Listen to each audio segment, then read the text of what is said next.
다윗이 도망하던 중에 놉당에 있는 곳으로 피신을 하게 되죠. 그래서 제사장에 가서 먹을 것을 달라고 요청을 했습니다. 제사장은 다윗에게 먹을 것을 주었고 또 칼을 요구하는 그런 다윗의 요구에 골리앗을 죽였던 그 칼을 주었습니다. 그것을 도액이라고 하는 사람이 목격을 하게 되었죠. 오늘 그 이후의 상황들을 여러분들과 한번 살펴보면서 오늘 우리에게 주어지는 메시지가 무엇인지를 한번 살펴보기를 원합니다. 다윗이 도망자의 신세로 있었고 다윗이 도망했던 그런 모든 일들을 사울이 듣게 되었습니다. 그래서 사울이 기브아의 높은 곳으로 올라가게 되었죠. 높은 곳, 아주 에셀나무 아래에서 손에 단창을 들고 그렇게 자리에 앉았습니다. 여러분, 높은 곳에 있습니다. 그리고 거기서 칼을 들고 있습니다. 그렇다면 여러분, 이것은 위험을 상징하는 것이겠죠. 또 힘을 상징하는 그런 그림입니다. 칼을 들고 있는 사울의 모습을 본 그런 많은 백성들이 어떤 느낌을 받았을까요? 그 칼이 주는 의미를 분명히 알고 있었을 것입니다. 내가 여기서 까딱 잘못하다가는 사울이 던지는 그 칼에 내가 죽을 수도 있고, 또 자신의 아들도 다윗의 편을 들었다가 사울이 던진 칼을 피하였던 그런 모든 일들을 그곳에 모였던 사람들은 전부 다 알고 있었습니다. 그래서 그곳에 있는 사람들은 사울의 위험에 벌벌 떨면서 사울의 말을 듣고 있었던 것이죠. 여러분, 권력자의 손에 주어진 그 권력이 제어되지 않는다면은 그 권력은 폭력으로 변하게 됩니다.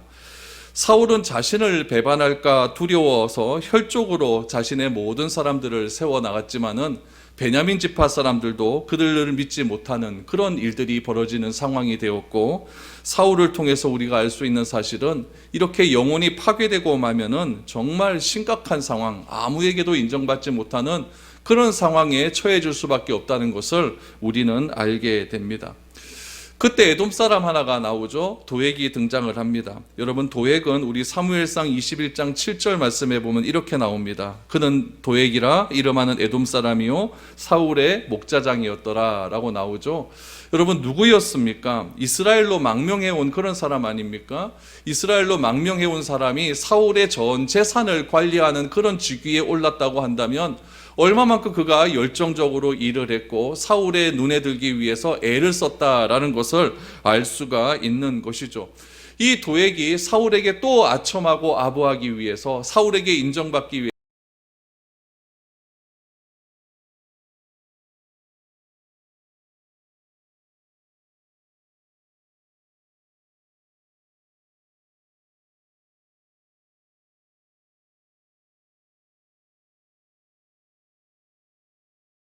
말합니다. 에돔 사람 도액이 사울의 신하였고 그가 노베에서 그 현장을 목격했기 때문에 지금 사울이 지금 위험 있게 말하는 그 현장 속에서 도액이 이렇게 말을 한다라는 것은 여러분 그렇게 뭐라 할 수 있는 그런 상황은 아닙니다. 그러나 이 도액의 고발에 의해서 상황이 굉장히 급진적으로 변화되고 급진적인 상황이 되어지고 굉장히 위협한 상황이 된다는 것을 우리는 기억해야 됩니다. 이 도액의 말 한마디에 의해서 이 대단히 심각한 참혹의 살인의 현장이 일어난다는 것을 우리는 깨닫게 됩니다. 오늘 이 11절부터 이어지는 이 말씀을 통해서 도액의 이 말 한마디가 어떤 일들이 일어났는지를 오늘 여러분들과 한번 살펴보기를 원합니다. 11절, 12절 말씀을 다시 보시죠. 왕이 사람을 보내어 아히두베 아들 제사장 아히멜렉과 그의 아버지의 온 집 곧 노베에 있는 제사장들을 부르매 그들이 다 왕께 이른지라. 사울이 이르되 너 아히두베 아들아 들으라. 대답하되 내 주여 내가 여기 있나이다. 사울이 도액의 말을 듣고 제사장 아히멜렉만 부르지 않았습니다. 누구도 불렀냐면은 노베에 있는 제사장 전부를 다 부르기 시작을 하는 겁니다. 연대 책임을 묻는 거 있죠.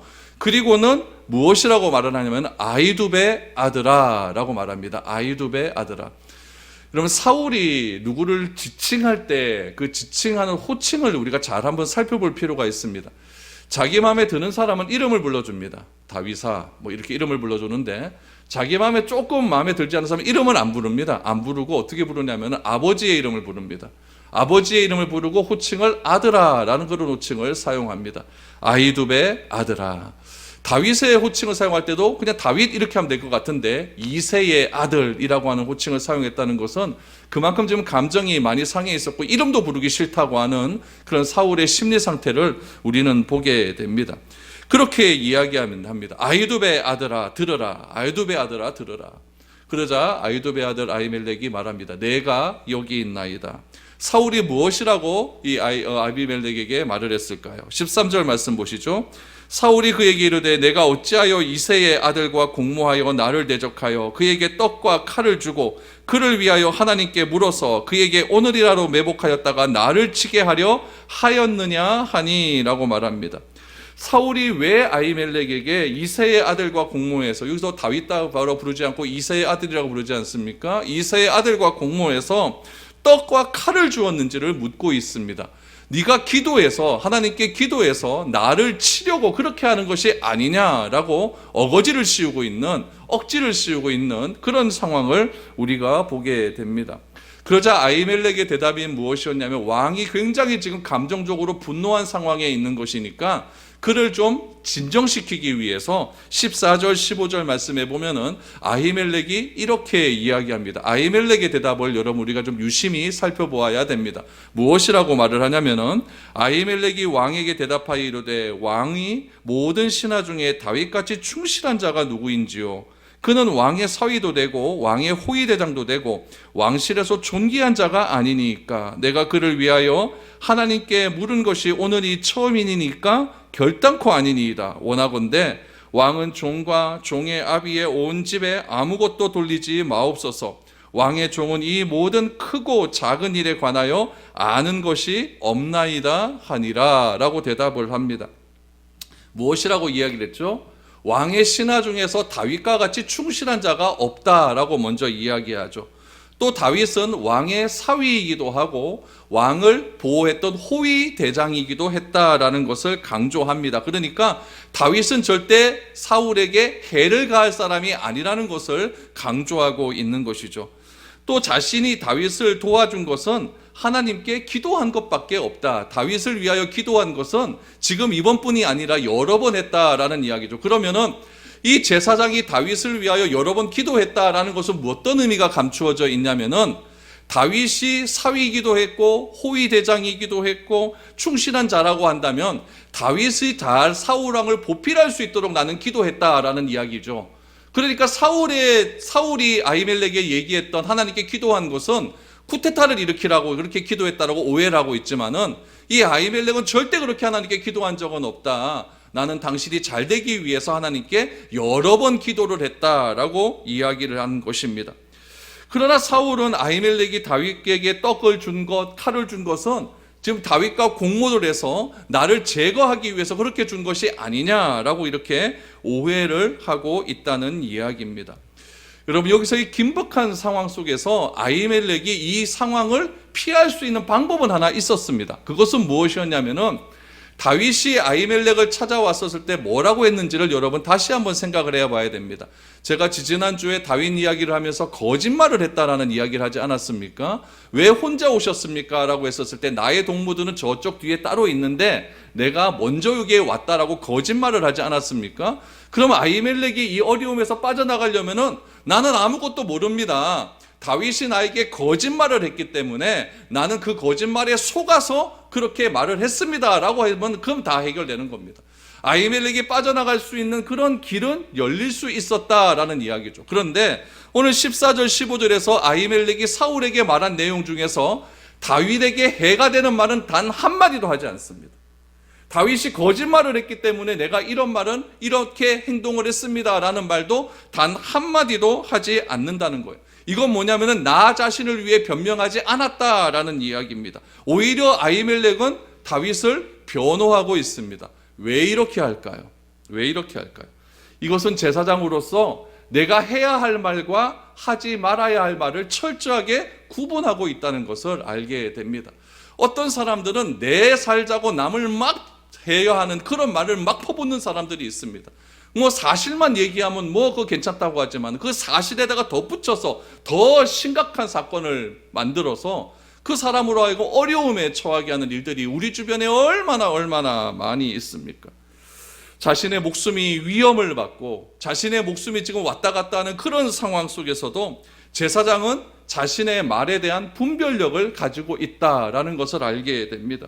그러나 아히멜렉의 이런 진심 어린 말이 분노하고 감정적으로 굉장히 상해 있는 사울을 설득하기에는 굉장히 역부족이었다는 것을 우리는 알게 됩니다. 오히려 사울은 도액 이야기를 듣는 순간 아히멜렉이 다윗에게 떡도 주고 칼도 주었습니다 라고 말하는 그 순간 노베에 있는 제사장들을 싸그리 다 데리고 오라고 하지 않습니까? 그리고 그를 죽여야겠다라고 하는 그런 마음의 결단을 내리기에 이른 것입니다. 여러분, 사울의 생각을 보십시오. 사울은 지금 자기 생각에 가득 차 있습니다. 사실이 아닌 생각에 가득 차 있는 거예요. 머릿속에 이렇게 구조화되고 체계화된 잘못된 생각을 우리는 무엇이라고 이야기하냐면은 망상이라고 이야기합니다. 망상은 여러분, 나의 영혼이 심각하게 파괴되면 일어나는 일들입니다. 어떤 사람을 바라볼 때 계속 의심하며 바라보게 됩니다. 어떤 사람을 바라볼 때 진실되게 바라보지 않습니다. 어떤 사람을 바라볼 때 꼭 이상한 색안경을 끼고 바라보게 되죠. 그 색안경을 끼고 보면서 들어오는 나에게 여러 가지 정보들이 있을 것 아닙니까? 그 정보들이 내 나름대로 판단을 해버려서 그 사실과 다른 판단을 해서 다른 사람들을 피해를 입히는 일들이 굉장히 많이 일어난다는 이야기죠. 사실의 왜곡은 다 이렇게 일어납니다. 우리가 어떤 사건과 어떤 사람을 바라봄에 있어서 어떤 관점으로 그 사람을 바라보고 그 상황들을 바라보느냐는 그래서 중요합니다. 우리가 성경을 읽고 하나님의 말씀을 우리의 삶의 기준으로 삼아야 되는 이유가 무엇입니까? 이런 망각하지 않기 위함입니다. 망상하지 않기 위함입니다. 우리는 다른 이념의 틀로 세상을 바라보지 않습니다. 다른 어떤 사상의 틀로 세상을 바라보지 않습니다. 우리는 어떤 것으로 세상을 바라봅니까? 하나님의 말씀이라고 하는 틀, 하나님의 세계관이라고 하는 틀, 성경적인 관점이라고 하는 틀, 그런 틀로 사람을 바라보고 세상을 바라볼 때에 이 사람은 우리가 사랑해야 될 세상이라는 것을 우리는 깨닫게 되는 것이고, 세상은 우리가 구원해야 될 그런 세상이라는 것으로 우리는 바라볼 수 있다는 이야기죠. 바라건대 여러분들이 이런 생각으로 세상을 바라볼 수 있기를 바랍니다. 사람들을 그렇게 바라볼 수 있기를 바랍니다. 그래야만 우리를 통하여 세상 사람들이 변화될 수 있는 그런 일들이 일어나는 것이지, 세상 사람들과 똑같은 일들 방향성으로 세상을 대표하는 사람이 오늘 사울 아닙니까? 자신의 생각과 자신의 관점으로 한 사람을 죽여버리는 것도 모자라서 그 지역에 있는 모든 제사장을 죽여버리려고 하는 그런 이런 심각한 권력의 남용이 오늘 본문에서 일어나고 있다는 것을 알게 됩니다. 그래서 하나님께서는 우리를 바라보실 때 무엇을 바라보시느냐, 우리가 어떤 관점으로 세상을 바라보느냐, 그것을 하나님은 중심이라고 하는 말로 표현을 하셨습니다. 잠언 4장 23절 말씀해 보니까 모든 지킬 만한 것 중에 더욱 내 마음을 지키라, 생명의 근원이 이에서 남이라 라고 말합니다. 사람은 외모로 판단하지만 나 여호와 하나님은 중심을 바라본다, 마음을 바라본다. 그 마음을 지켜라. 어떻게 지킬 수가 있습니까? 성경적인 관점으로 지킬 수가 있다는 거죠. 하나님을 더 알아감으로 우리가 그 마음을 지킬 수가 있다는 이야기입니다. 그러므로 우리가 사람을 대할 때, 또 사회를 바라볼 때 하나님은 항상 우리의 중심을 바라보고 계십니다. 우리의 마음을 바라보고 있는 거예요. 저 사람이 어떤 마음으로 사람을 대하고 있는가, 그렇게 바라보고 있다는 이야기죠. 제사장 아히멜렉은 무엇을 지켰습니까? 마음을 지킨 거예요. 제사장 아히멜렉은 중심을 지켰습니다. 제사장 아히멜렉은 입술을 지켰고, 기도와 예배함을 통하여서 어떻게 하는 것이 하나님 나라를 위한 일인지를 그는 분명히 알고 있었기 때문에 나 살자고 다른 사람을 배하는 그런 거짓된 말을 하지 않았다라는 이야기입니다. 그러나 사울은 어떻습니까? 사울은 이 모든 것들을 다 놓쳐버리고 만 것이죠. 자신의 중심을 지키지 못했고 오히려 다른 사람을 해하려고 하는 그런 마음으로 사람들을 바라보게 되었다라는 것을 우리는 알게 됩니다. 그럼 여러분, 마음을 지키지 못한 사울의 행동 과연 어떻게 일어나게 되었을까요? 오늘 16절 17절 말씀해 보니까 사울의 행동이 이렇게 등장을 합니다. 16절을 보십시오. 왕이 이르되 아히멜렉아, 내가 반드시 죽을 것이요 너와 내 아비의 온 집도 그러하리라 하고, 왕이 좌우의 호위병에게 이르되 돌아가서 여호와의 제사장들을 죽이라. 그들도 다윗과 합력하였고 또 그들이 다윗이 도망간 것을 알고도 내게 알리지 아니하였음이니라 하나, 왕의 신하들이 손을 들어 여호와의 제사장들 죽이기를 싫어한지라. 사울이 자신의 호위병에게 아히멜렉과 아히멜렉의 가족과 모든 사람들, 그 제사장들을 다 죽이라고 명령을 합니다. 분명히 여호와의 제사장이라고 이야기해요. 여호와의 제사장. 여호와의 제사장이라고 하는 것은 하나님의 사람들이라는 이야기죠. 하나님의 사람들을 죽임으로 하나님을 직접 대적하겠다라고 하는 사울의 오만함이 지금 등장하고 있는 것입니다. 사울은 제사장들이 반역자 다윗과 내통을 했다라고 그렇게 오해를 한 거죠. 그래서 그 다윗을 보았음에도 불구하고 나에게 고발하지 않았다, 지명수배자를 고발하지 않았다라고 하는 이유로 지금 무엇을 명령하고 있냐면은 사형을 선고하고 있는 것입니다. 그러나 놀라운 사실은 무엇이냐면은 사울의 이 명령에 한 사람도 순종하지 않았다라는 것이죠. 두려워하였다, 죽이기를 싫어했다라는 이야기죠. 여러분, 권력자의 권위는 어디서부터 나오냐면은 밑에 있는 사람들의 순종에서 나옵니다.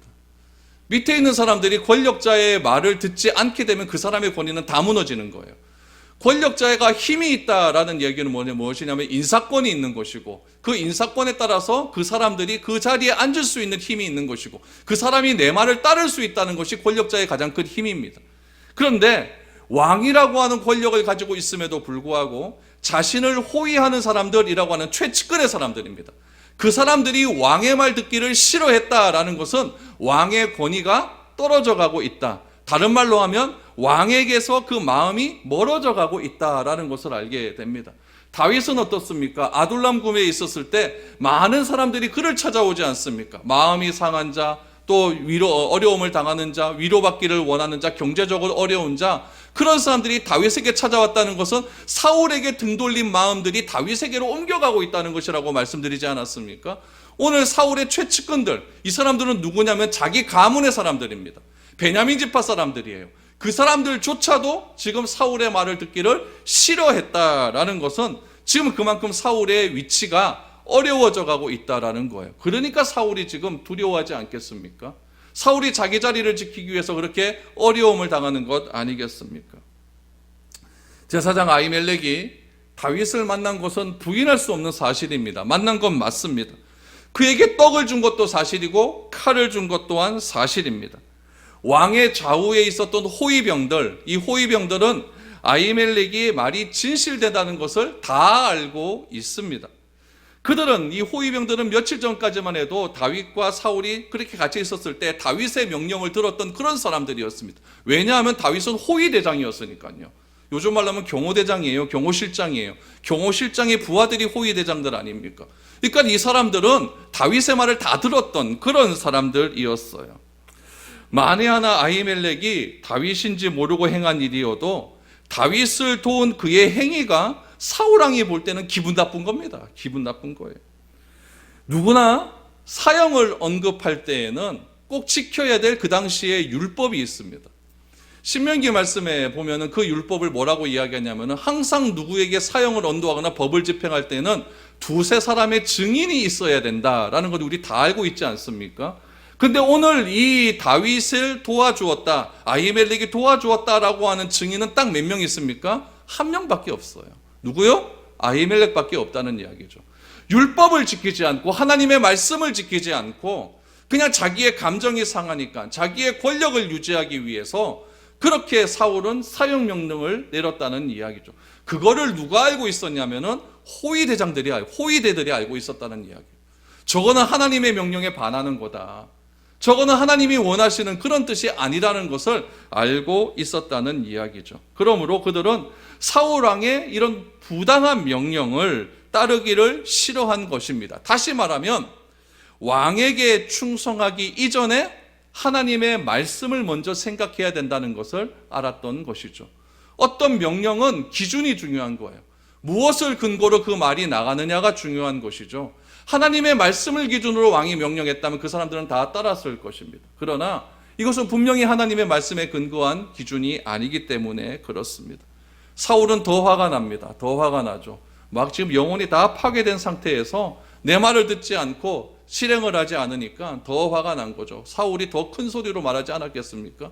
이 명령을 따르지 않으면 내 칼을 갖고 너희들 다 목을 베겠다, 이런 말 하지 않았겠습니까? 계속 그렇게 하다가 이 사람들이 말을 따르지 않자 사울이 최후의 통첩을 내립니다. 누구를 불렀겠어요? 도액을 불렀겠죠. 도액에게 명령합니다. 18절, 19절입니다. 왕이 도액에게 이르되 너는 돌아가서 제사장들을 죽이라 하매 에돔 사람이 도액이 돌아가서 제사장들을 쳐서 그날에 세마포 입은 자 85명을 죽였고 제사장들의 성읍 노베 남녀와 아이들과 젖먹는 자들과 소와 나귀와 양을 칼로 쳤더라. 여러분 이 18절 19절 말씀이 굉장히 중요한 말씀입니다. 이 멸절이라고 하는 의미인데요. 이게요. 멸절. 여러분 이 멸절이라고 하는 말을 헬라어로 히브리어로 뭐라고 하냐면 히렘이라고 얘기합니다. 히렘이라고 얘기하는 이게 왜 중요하냐면은 하나님이 가나안 땅에 있었을 때 이스라엘 백성들이 가나안 땅에 있었을 때 명령한 것이 있습니다. 너희들이 가나안 땅에 들어가면 쌍그리 다 죽여라. 남자고 여자고 노인이고 아이고 뭐 쌍그리 다 죽여버려라. 집은 다 불태우고 가축들은 다 죽여라라고 명령을 한 게 있어요. 이건 여러분 이런 것을 가리켜 히렘이라고 얘기합니다. 멸절이라고 이야기하죠. 이거는 누구에게만 해당되는 거냐면은 하나님의 백성이 하나님의 명령을 근거로 해서 이방 민족을 향하여 사용할 때 그렇게 사용되는 그런 하나님의 징계의 수단입니다. 근데 오늘 본문 말씀에 보니까 에돔 사람은 이스라엘 사람 아니에요. 이방인이죠. 에돔 사람이 누구를 진멸합니까? 하나님의 택한 사람들을 진멸하기 시작을 합니다. 이런 진멸하도록 누가 명령을 합니까? 베냐민 지파의 사람이 명령하고 있는 거예요. 지금 전세가 역전이 된 겁니다. 하나님께서 약속의 땅을 주시기 위해서 약속의 민족에게 명령한 그 명령을 이방 민족에게 누가 명령을 했냐면 약속의 사람, 민족이 명령을 해서 이방 민족으로 하여금 약속의 백성들이 다 진멸하도록 이런 일을 누가 벌였느냐? 사울이 지금 벌이고 있는 겁니다. 사울의 변화되어가는 모습이 보이십니까? 사울이 여러분 사무엘 선지자에게 처음 왕으로서 기름을 부을 받을 때 여러분 성경 읽어보니까 어떻게 했다 그랬어요? 거부했다 그러죠? 그럼 막 도망을 갑니다. 나는 그거 받을 만한 자격이 아닙니다 라고 막 숨어버리죠. 굉장히 부끄러움이 많았던 그런 사람이었습니다.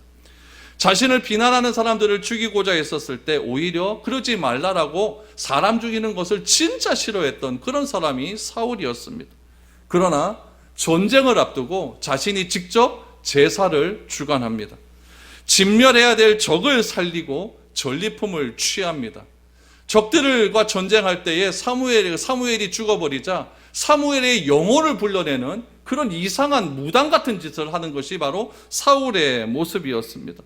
사무엘이 죽었습니다. 곱빗 불린 망아지처럼 막 날뛰기를 시작을 합니다. 그러면서 인생의 나락으로 떨어지기를 시작합니다. 골리앗을 죽였던 다윗을 시기하기 시작을 했고 또한 다윗의 편을 들었던 사랑하는 아들 요나단에게 칼을 던지는 일을 시행하기 했습니다. 이제는 무엇이라고 합니까? 하나님의 제사장들을 다 몰살시키고 가나안 족속들에게 다 해야 될 진멸이라고 하는 것을 자기 백성에게 행하는 사울의 모습을 우리는 바라볼 수가 있는 겁니다. 사울 자신은 아말렉 족속의 모든 것들을 진멸하지 않았습니다. 그래놓고 왜 진멸하지 않았냐 그랬더니 좋은 것들 골라서 하나님께 드리겠다라고 말을 했던 그런 인물입니다. 자신은 진멸해야 될 대상을 진멸하지 않으면서 오히려 진멸하지 말아야 되고 보호해줘야 될 하나님의 백성들을 오히려 진멸하는 사울의 모습 속에서 우리는 무엇을 바라볼 수 있습니까? 도액은 어떻습니까? 그는 하나님을 두려워하는 사람이 아닙니다. 오로지 출세를 위해서라면, 명성을 위해서라면, 권력을 위해서라면 오로지 자신에게 권력을 줄 수 있는 그 사람에게 온전히 충성하는 그런 사람이었습니다. 그냥 선과 악 따지지도 않습니다. 나에게 권력만 주어진다면, 내가 높은 곳에 올라갈 수가 있다면 무엇이든지 하는 사람이 도액이었습니다. 도액은 주인인 사울이 자신에게 명령한 바를 수행하며 충성합니다. 그러나 우리가 사무엘상을 우리가 좀 몇 주 정도 보고 있는데 우리는 분명히 압니다. 도액은 비난받아야 될 사람입니다. 도액은 심판받을 죄를 범했습니다. 그럼 이런 상황 속에서 우리에게 질문을 한번 해보시죠. 여러분들에게 이런 선택의 기로의 일이 벌어졌다고 한다면, 우리가 그 자리에 있었다고 한다면 여러분들은 과연 무엇을 선택할 수가 있겠습니까? 사울의 호비용처럼 하나님의 말씀이니 나는 그것을 시행하지 못하겠다라고 거부를 하겠습니까? 아니면 도액처럼 자신의 출세를 위해서, 명성을 위해서 하나님의 말씀을 저버리는 그런 선택을 하겠습니까? 하나님의 말씀을 선택대로 하자니 내 목숨이 왔다 갔다 합니다. 그러나 하나님의 말씀을 거부하면 나에게 이 세상에서 주어지는 모든 명예를 다 얻을 수 있는 기회가 주어집니다. 무엇을 선택할 수 있을까요? 우리는 이 세상의 질서 가운데 살아갑니다. 질서라는 것은 어떤 법이 있고 규정이 있고 규범이 있다는 것을 뜻합니다. 사회가 유지되기 위해서는 합의된 질서가 필요합니다. 그 합의된 질서를 사람들이 어떻게 지켜나가느냐에 따라서 사회는 안정감 있게 질서 있게 운행될 수 있는 겁니다. 또한 내가 속한 교회라고 하는 곳이 있습니다. 이 교회가 어떠한 목적을 성취하기 위해서 보다 나은 방향으로 나아가기 위해서 우리는 성실하고 충성된 일꾼으로서의 삶을 살아가야 한다는 것도 부인할 수 없습니다. 그러나 그 충성과 그 성실함과 합의된 질서를 유지하는 우리의 행동이 근원적인 힘과 대치된다면 무엇을 선택해야 될까요? 근원적인 하나님의 말씀과 반대된다면 우리는 무엇을 선택해야 될까요? 사회에서 합의된 여러 가지 법들이 있습니다. 그런 법들이 다 성경적인 근거 안에서 나온 법들은 아닙니다. 어떤 자신들의 도덕에 의해서 만든 그런 법들도 있을 것이고 자신의 어떤 권력을 유지해서 만든 그런 법들도 있을 것입니다. 그런 것들이 나에게 들어왔었을 때 우리는 과연 무엇을 선택하며 우리는 어떤 기준을 가지고 이 사회 속에서 삶을 살아야 할까요? 내 집단의 결정이, 이 교회의 결정이 하나님의 뜻과 어긋날 때 우리는 어떤 결정을 내려야 할까요? 여러분, 사울의 말을 거부한 그 신하들 어떻게 되었을까요? 성경엔 나와 있지 않습니다. 그러나 제 생각에는 다 죽었을 것입니다. 그러나 그들은 사울의 명령이 하나님의 근원적인 말씀과 대치된다는 이유로 거부를 했습니다. 그러므로 우리도 도액과 같은 결정을 할 것인지 아니면 잘못된 명령과 결정을 거절할 것인지에 대한 분명한 기준이 없다면 우리는 이 세상 속에서 세상 사람들과 차별됨이 없는 그런 똑같은 사람으로 살아갈 수밖에 없다는 것을 우리는 기억해야 됩니다. 지금까지 우리의 삶은 다 그랬던 것 같습니다. 저나 여러분들이나 어떤 명분을 그냥 내세워서 그냥 그것과 합의되고 그것과 타협하며 살아왔던 것이 오늘 우리의 삶이라고 저는 생각이 되어집니다. 그러나 하나님은 그런 선택의 상황들 속에서도 분명히 하나님의 것을 선택할 것을 요구하고 계십니다. 여러분, 이 대참혹한 살인의 현장입니다.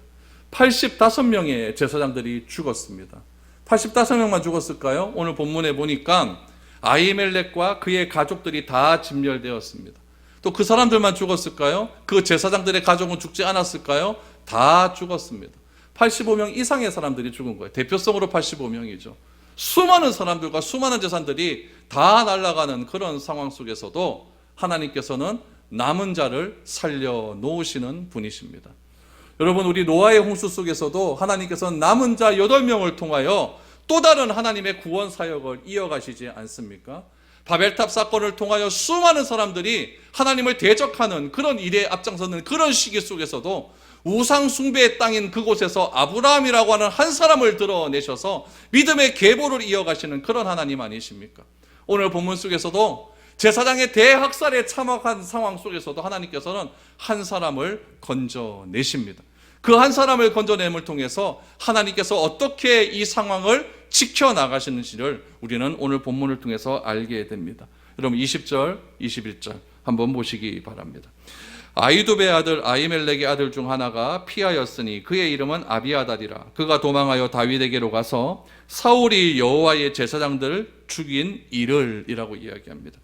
아비아달이라고 하는 사람이 살아남았습니다. 그 사람은 누구냐면 아히멜렉의 아들입니다. 딱 한 사람이 살아남게 되었죠. 이 아비아달의 이름이 재미가 있습니다. 이름이 뜻이 두 가지가 있는데 첫 번째 이름의 뜻은 무엇이냐면은 아버지는 풍요를 주시는 분, 아버지는 풍요를 주시는 분. 또 하나의 이름의 뜻은 무엇이냐면은 살아남은 자의 아버지. 이 두 가지 이름 중에서 어느 쪽이 좀 가깝습니까? 두 번째가 더 가깝죠. 두 번째의 뜻, 살아남은 자의 아버지 아비아달의 삶을 정확하게 드러내는 것이라고 볼 수가 있습니다. 아비아달이 사울이 사람을 죽이는 그 참혹한 진멸의 현장 속에서 살아남았습니다. 그리고는 도망을 갑니다. 누구에게로 갔을까요? 여러분, 다윗에게로 갑니다. 저 같으면 다윗에게로 못 갑니다. 왜 못 갈까요? 갔다는 거 들키면 또 죽으니까. 어디로 가야 될까요? 더 안전한 곳으로 가야겠죠. 더 안전하고 더 나를 지켜줄 수 있는 사람으로 가야겠죠. 그러나 다윗은 자기를 지켜줄 수 있는 힘이 있는 사람이 아닙니다. 그러나 그때의 여론은 누구에게로 마음이 다가고 있습니까? 다윗에게로 마음이 다가고 있는 거예요. 이게 하나님이 이끄시는 방법입니다.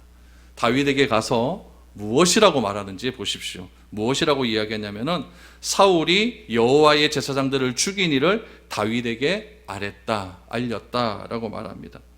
여러분, 사람을 여호와의 제사장을 죽인 것은 누가 죽였습니까? 도액이 죽였죠. 그러나 도액의 명령을 내린 사람은 사울입니다. 그렇기 때문에 이 아비아달은 다윗에게 사울이 이런 일을 행했다라고 그렇게 이야기를 합니다. 성경은 노백에서 일어난 이 대살인의 학살극의 책임자는 누구다? 사울이라는 것을 분명히 말하고 있는 것이죠. 그리고는 22절에서 이렇게 이야기합니다. 다윗에게 알림에 다윗이 아비아달에게 이르되 그날에 에돔 사람 도액이 거기 있기로 그가 반드시 사울에게 말할 줄을 내가 알았노라. 내 아버지 집의 모든 사람 죽인 것이 나의 탓이로다. 여러분, 그날은 언제일까요?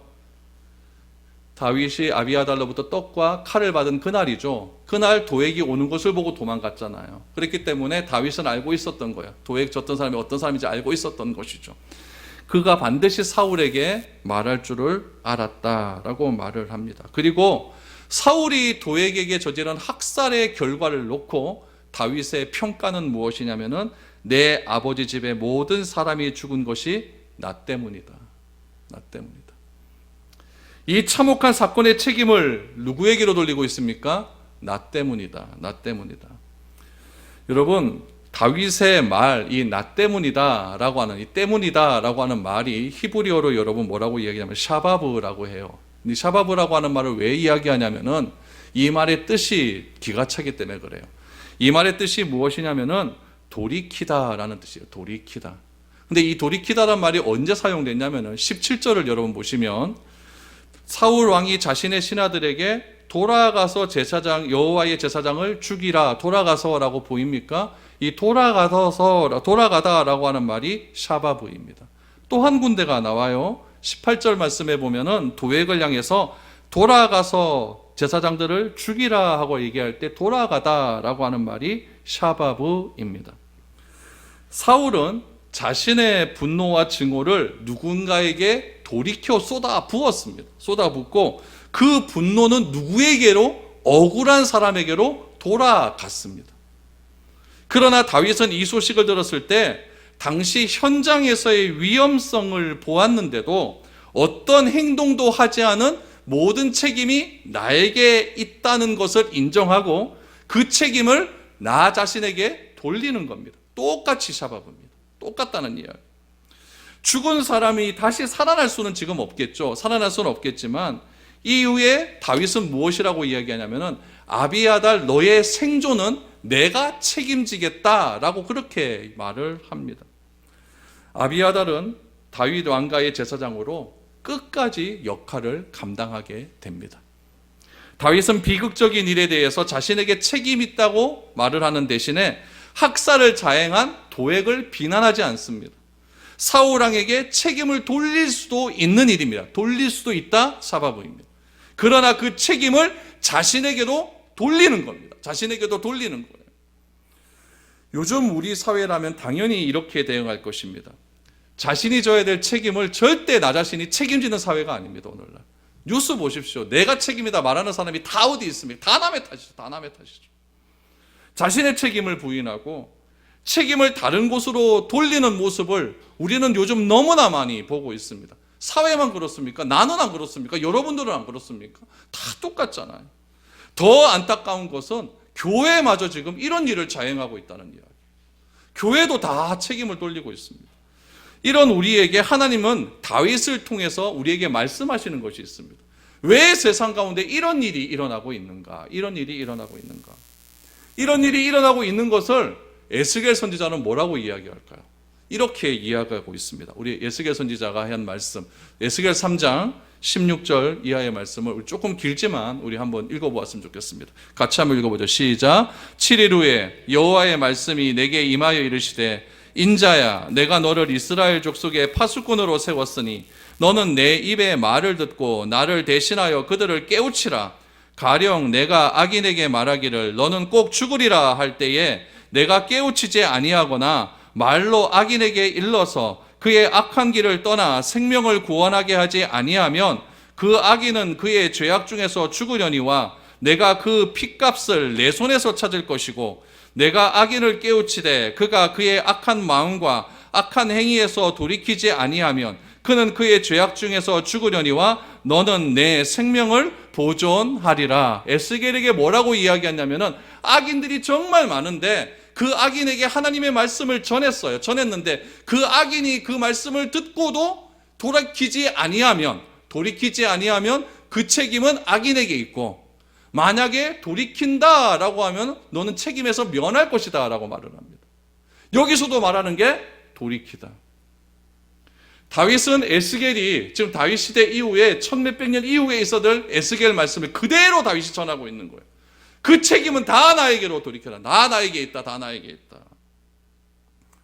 다윗은 참혹한 상황 속에서 그가 한 고백, 이 책임은 나에게 있다라고 하는 고백은 다윗이야말로 진정으로 이스라엘을 끌고 갈 위대한 왕이라는 것을 지금 하나님께서 그렇게 만들어가고 있는 것입니다.